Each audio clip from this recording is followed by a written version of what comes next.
Bonjour à tous.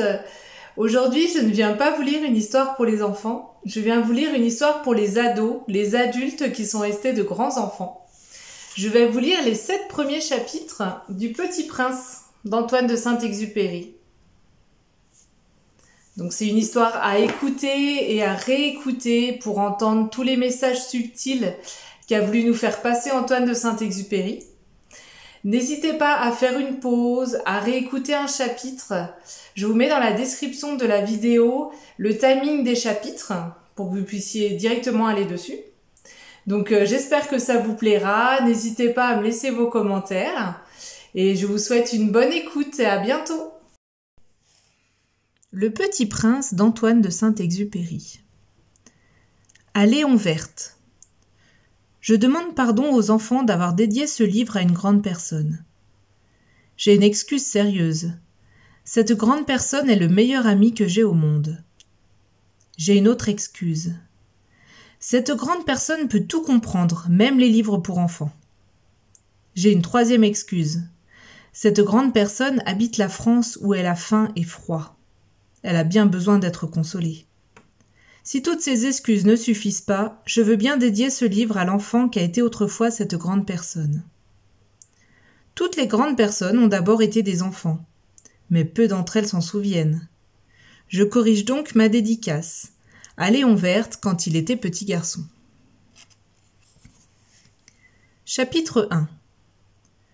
Lorsque j'avais 6 ans, j'ai vu, une fois, une magnifique image dans un livre sur la forêt vierge qui s'appelait « Histoire vécue ». Ça représentait un serpent boa qui avalait un fauve. Voilà la copie du dessin. On disait dans le livre « Les serpents boa avalent leur proie tout entière sans la mâcher. Ensuite, ils ne peuvent plus bouger et ils dorment pendant les 6 mois de leur digestion. » J'ai alors beaucoup réfléchi sur les aventures de la jungle et à mon tour, j'ai réussi avec un crayon de couleur à tracer mon premier dessin. Mon dessin numéro 1. Il était comme ça. J'ai montré mon chef-d'œuvre aux grandes personnes et je leur ai demandé si mon dessin leur faisait peur. Elles m'ont répondu « Pourquoi un chapeau ferait-il peur ?» Mon dessin ne représentait pas un chapeau.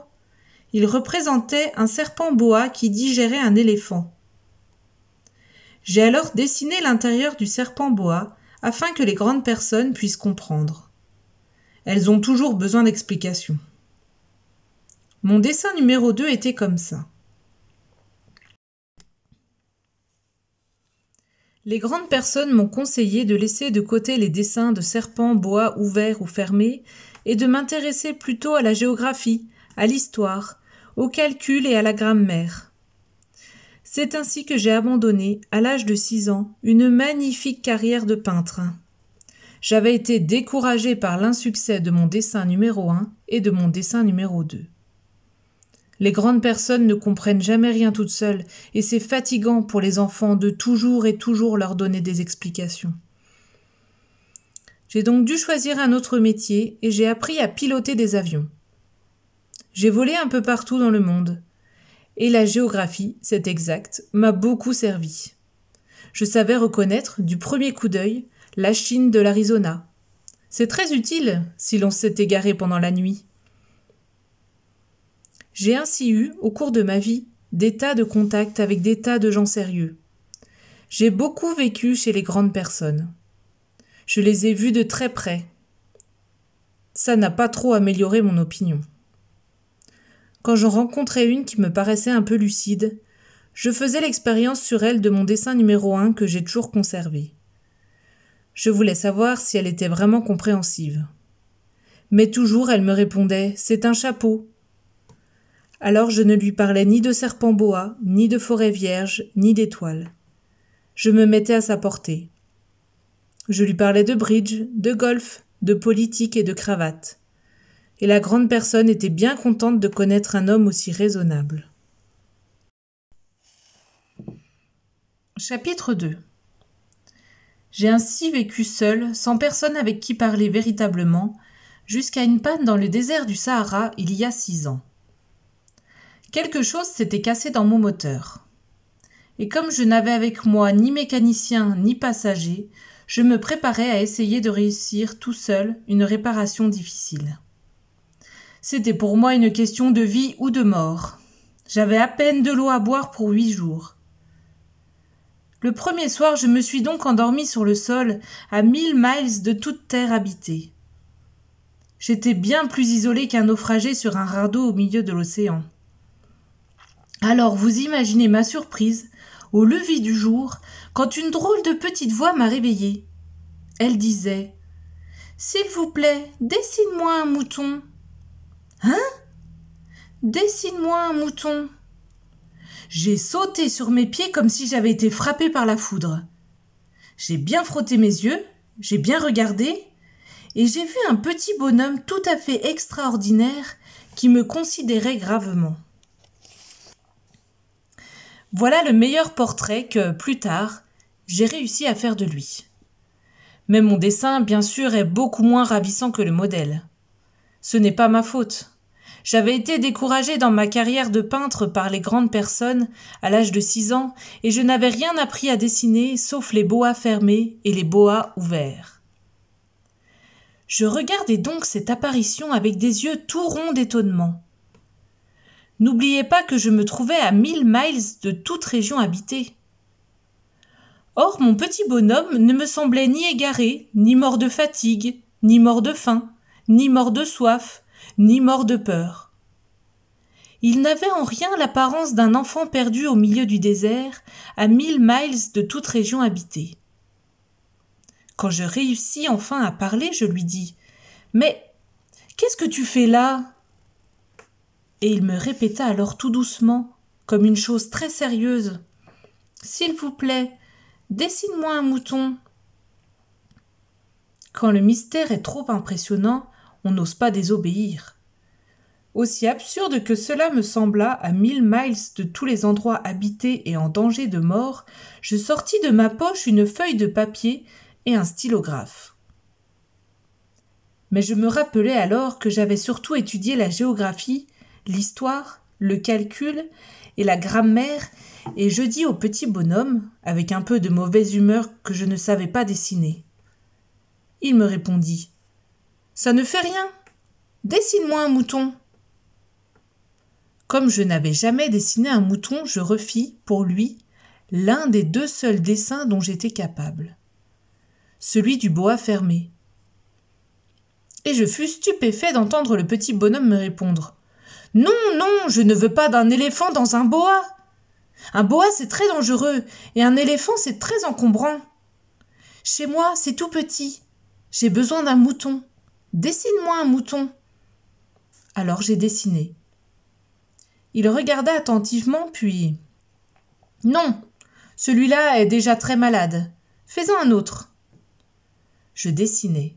Mon ami sourit gentiment avec indulgence. « Tu vois bien, ce n'est pas un mouton, c'est un bélier. Il a des cornes. » Je refis donc encore mon dessin. Mais il fut refusé, comme les précédents. « Celui-là est trop vieux. Je veux un mouton qui vive longtemps. » Alors, faute de patience, comme j'avais hâte de commencer le démontage de mon moteur, je griffonnais ce dessin-ci. Et je lançais. « Ça, c'est la caisse. Le mouton que tu veux est dedans. » Mais je fus bien surpris de voir s'illuminer le visage de mon jeune juge. « C'est tout à fait comme ça que je le voulais. Crois-tu qu'il faille beaucoup d'herbe à ce mouton ? » ?»« Pourquoi ? » ?»« Parce que chez moi c'est tout petit. »« Ça suffira sûrement. Je t'ai donné un tout petit mouton. » Il pencha la tête vers le dessin. « Pas si petit que ça. Tiens, il s'est endormi. » Et c'est ainsi que je fis la connaissance du Petit Prince. Chapitre 3. Il me fallut longtemps pour comprendre d'où il venait. Le Petit Prince, qui me posait beaucoup de questions, ne semblait jamais entendre les miennes. Ce sont des mots prononcés par hasard qui, peu à peu, m'ont tout révélé. Ainsi, quand il aperçut pour la première fois mon avion, je ne dessinerai pas mon avion, c'est un dessin beaucoup trop compliqué pour moi, Il me demanda « Qu'est-ce que c'est que cette chose-là » ? « Ce n'est pas une chose, ça vole, c'est un avion, c'est mon avion. » Et j'étais fière de lui apprendre que je volais. Alors il s'écria « Comment ? Tu es tombé du ciel ?» « Oui, fis-je modestement. »« Ah, ça c'est drôle !» Et le petit prince eut un très joli éclat de rire qui m'irrita beaucoup. Je désire que l'on prenne mes malheurs au sérieux. Puis il ajouta « Alors toi aussi tu viens du ciel. De quelle planète es-tu » J'entrevis aussitôt une lueur dans le mystère de sa présence et j'interrogeai brusquement « Tu viens donc d'une autre planète ?» Mais il ne me répondit pas. Il hochait la tête doucement tout en regardant mon avion.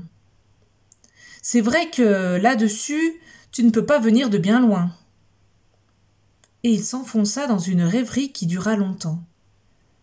Puis, sortant mon mouton de sa poche, il se plongea dans la contemplation de son trésor. Vous imaginez combien j'avais pu être intriguée par cette demi-confidence sur les autres planètes. Je m'efforçais donc d'en savoir plus long. « D'où viens-tu, mon petit bonhomme ? Où est-ce chez toi ? Où veux-tu emporter mon mouton ?» Il me répondit après un silence méditatif. « Ce qui est bien avec la caisse que tu m'as donnée, c'est que, la nuit, ça lui servira de maison. »« Bien sûr, et si tu es gentil, je te donnerai aussi une corde pour l'attacher pendant le jour, et un piquet. » La proposition parut choquer le petit prince. « L'attacher ? Quelle drôle d'idée !»« Mais si tu ne l'attaches pas, il ira n'importe où et il se perdra. » Et mon ami eut un nouvel éclat de rire. « Mais où veux-tu qu'il aille ?»« N'importe où, droit devant lui. » Alors le petit prince remarqua gravement. « Ça ne fait rien, c'est tellement petit chez moi. » Et avec un peu de mélancolie peut-être, il ajouta. « Droit devant soi, on ne peut pas aller bien loin. » Chapitre 4. J'avais ainsi appris une seconde chose très importante, c'est que sa planète d'origine était à peine plus grande qu'une maison.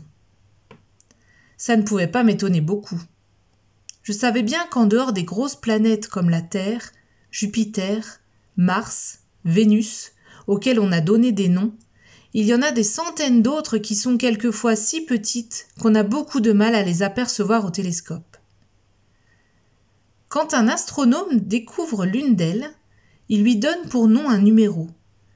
Il l'appelle par exemple l'astéroïde 325. J'ai de sérieuses raisons de croire que la planète d'où venait le petit prince est l'astéroïde B612. Cet astéroïde n'a été aperçu qu'une fois au télescope en 1909 par un astronome turc. Il avait fait alors une grande démonstration de sa découverte à un congrès international d'astronomie. Mais personne ne l'avait cru à cause de son costume. Les grandes personnes sont comme ça. Heureusement pour la réputation de l'astéroïde B612, un dictateur turc imposa à son peuple, sous peine de mort, de s'habiller à l'européenne. L'astronome refit sa démonstration en 1920 dans un habit très élégant.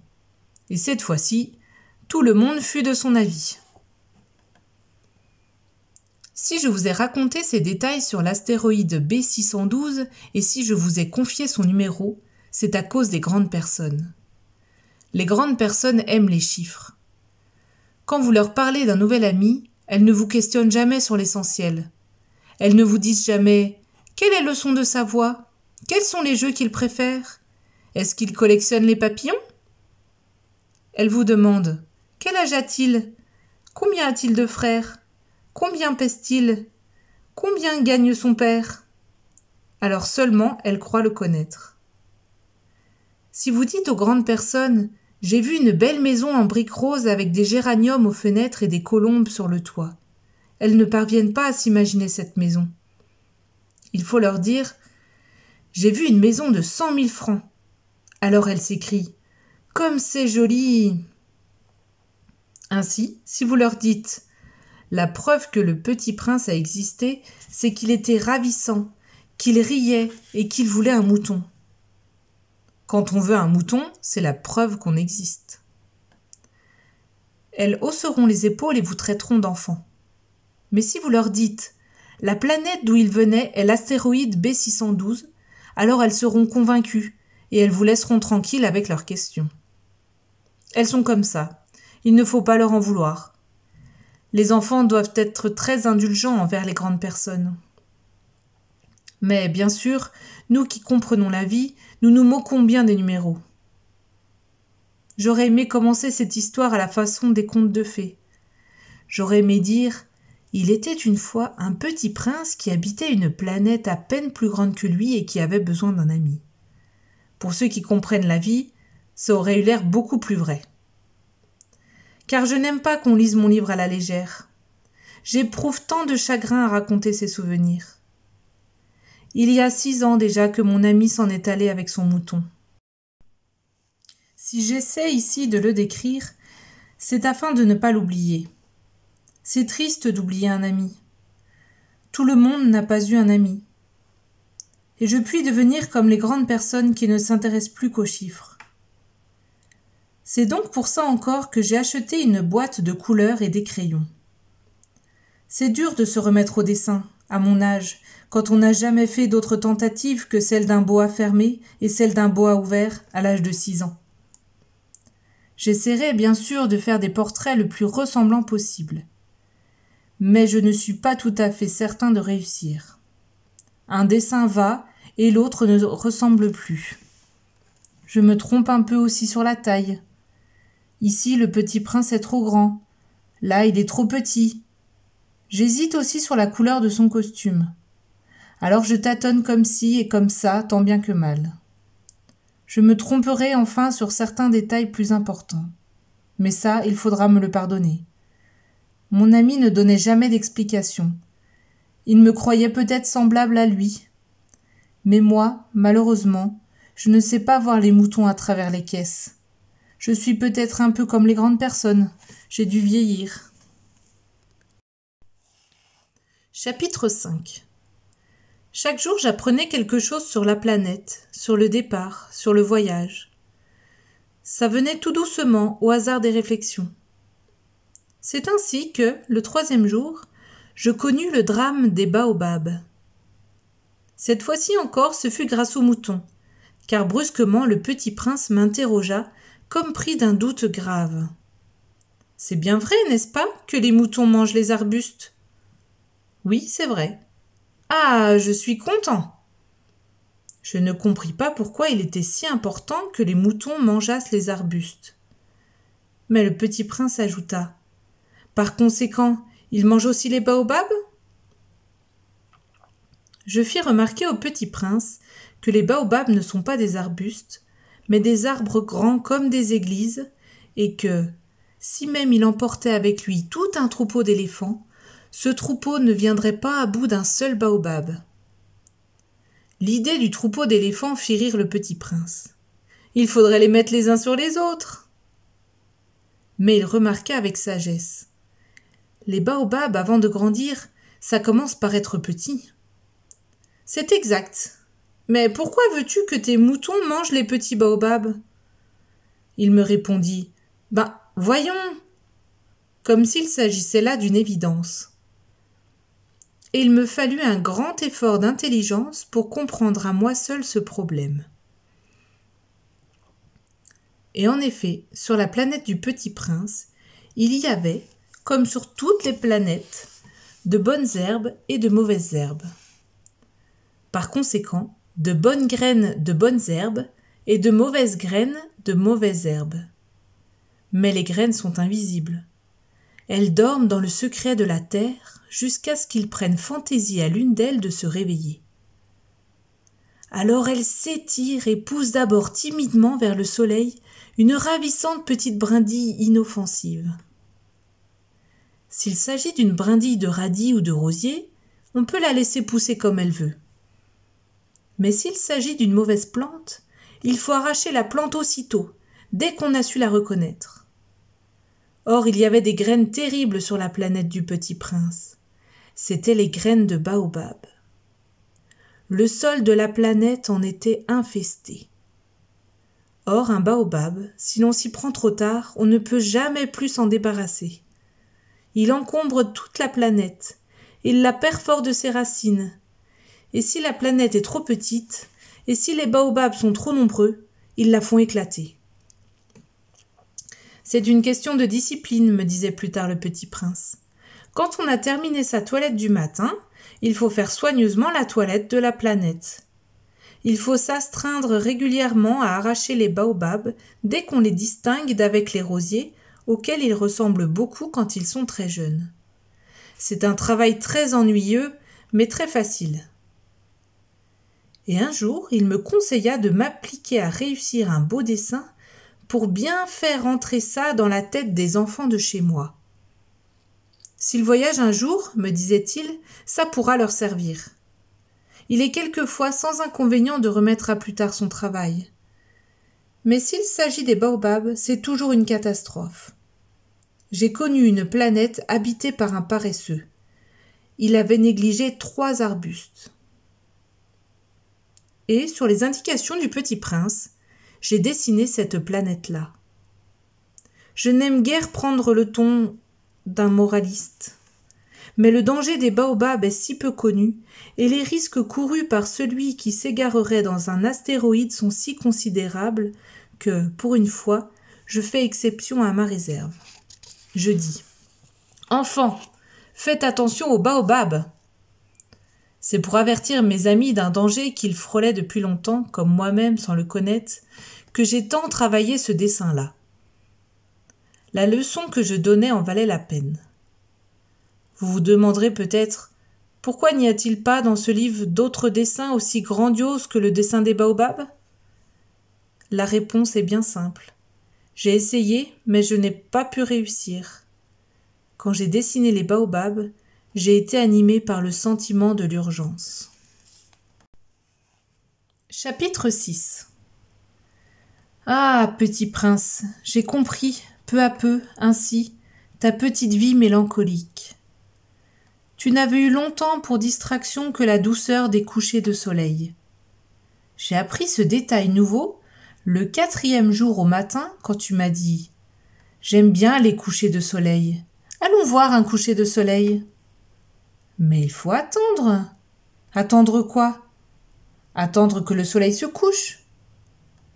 Tu as eu l'air très surpris d'abord, et puis tu as ri de toi-même et tu m'as dit « Je me crois toujours chez moi. » En effet, quand il est midi aux États-Unis, le soleil, tout le monde le sait, se couche sur la France. Il suffirait de pouvoir aller en France en 1 minute pour assister au coucher du soleil. Malheureusement, la France est bien trop éloignée. Mais, sur ta si petite planète, il te suffisait de tirer ta chaise de quelques pas. Et tu regardais le crépuscule chaque fois que tu le désirais. Un jour, j'ai vu le soleil se coucher 44 fois. Et un peu plus tard, tu ajoutais « Tu sais, quand on est tellement triste, on aime les couchers de soleil. » Le jour des 44 fois, tu étais donc tellement triste ? Mais le Petit Prince ne répondit pas. Chapitre 7. Le 5e jour, toujours grâce au mouton, ce secret de la vie du Petit Prince me fut révélé. Il me demanda avec brusquerie, sans préambule, comme le fruit d'un problème longtemps médité en silence, « Un mouton, s'il mange les arbustes, il mange aussi les fleurs ?» Un mouton mange tout ce qu'il rencontre. Même les fleurs qui ont des épines ? Oui, même les fleurs qui ont des épines. Alors les épines, à quoi servent-elles ? Je ne le savais pas. J'étais alors très occupé à essayer de dévisser un boulon trop serré de mon moteur. J'étais très soucieux car ma panne commençait de m'apparaître comme très grave et l'eau à boire qui s'épuisait me faisait craindre le pire. Les épines, à quoi servent-elles ? Le Petit Prince ne renonçait jamais à une question, une fois qu'il l'avait posée. J'étais irritée par mon boulon et je répondis n'importe quoi. Les épines, ça ne sert à rien. C'est de la pure méchanceté de la part des fleurs. Oh! Mais après un silence, il me lança avec une sorte de rancune. Je ne te crois pas. Les fleurs sont faibles, elles sont naïves, elles se rassurent comme elles peuvent. Elles se croient terribles avec leurs épines. Je ne répondis rien. À cet instant-là, je me disais, si ce boulon résiste encore, je le ferai sauter d'un coup de marteau. Le petit prince dérangea de nouveau mes réflexions. Et tu crois, toi, que les fleurs... Mais non, je ne crois rien. J'ai répondu n'importe quoi. Je m'occupe, moi, de choses sérieuses. Il me regarda stupéfait. De choses sérieuses? Il me voyait mon marteau à la main et les doigts noirs de cambouis penchés sur un objet qui lui semblait très laid. Tu parles comme les grandes personnes.